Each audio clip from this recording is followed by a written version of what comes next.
back to the Premier League show. As you can see, our guest tonight, former Newcastle Norwich goalkeeper Tim Krul. We're going to focus on Manchester United after Casemiro confirmed that he will not reverse his decision to leave the club at the end of the season. United announced in January that Casemiro would leave the club when his contract expires after 4 seasons at Old Trafford, more than 150 appearances.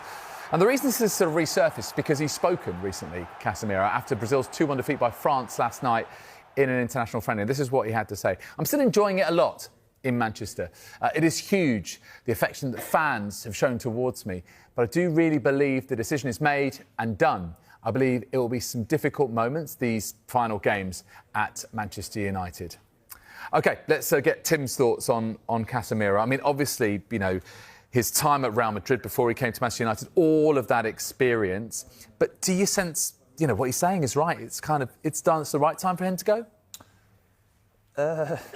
I think I was quite surprised when the announcement came in January. Yeah. There was so much football still to play for. So I always find it a bit difficult when managers do this in January or players come out leaving. I don't understand why he did it in Jan, but that's his decision. Ultimately, what a player, again, at Real Madrid. So much success, so many Champions League trophies. And to be fair, at United, he's had a rougher roller coaster ride, but he won a trophy.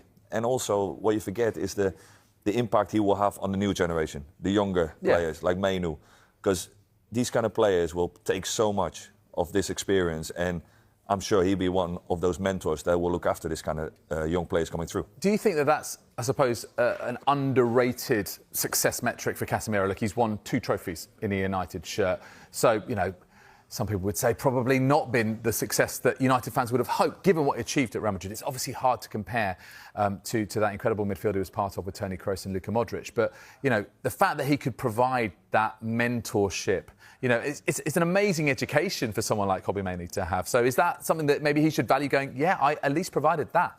100%. And I think with data coming into the game, I think the whole experience side of football is being undervalued, in my opinion. Yeah. I think the core of these kind of players who create that culture around the training ground, have that respect that he ousts quality. And I think when a player like that comes into a changing room, he will have the changing room's respect. And again, for the new generation to see players like him putting in the performances like he has, obviously not the level that he did at Madrid, but yeah, I think it's very undervalued that, and I think he has been a success. And also, given the fact that United, for a large part, have struggled over the course of the last few seasons that he's been there, so leadership qualities as well that he provides. So, OK, United moving on from Casemiro, do they need to sign 2 central midfielders this season?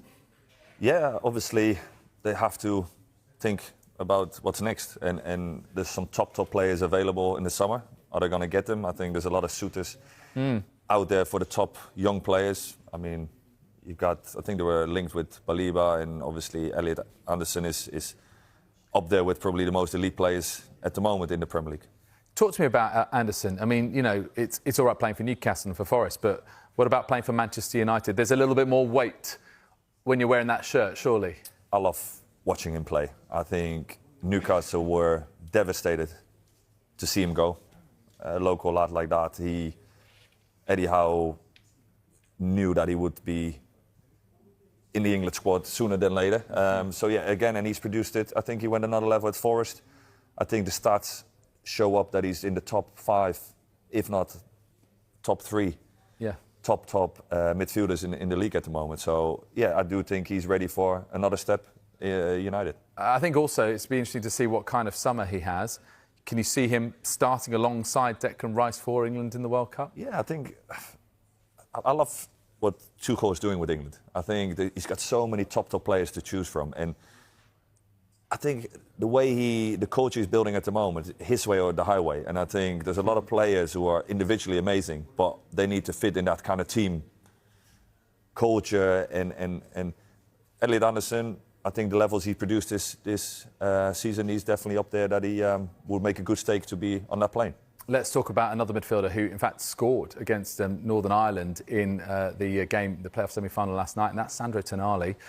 Yes, another Newcastle player. Sorry to keep mentioning them, but they're obviously of real interest to many clubs, Tonali in particular, because he's of interest to Arsenal too. How good a fit would he be? Yeah, I think, again, Italian international. I think he scored for Italy yesterday. Top player for Newcastle. I think him, Joe Linton and Bruno have been the reason why Newcastle were so successful the last few years. So clearly they're going to attract a lot of interest. And teams like United clearly are going to look at players like him. And understandably, the agents will be chucking the names in the press. And it shows the quality of players that Newcastle have now, that they're being linked with these top teams. Yeah, absolutely right. And I think, we'll see about what impact that might have on Newcastle.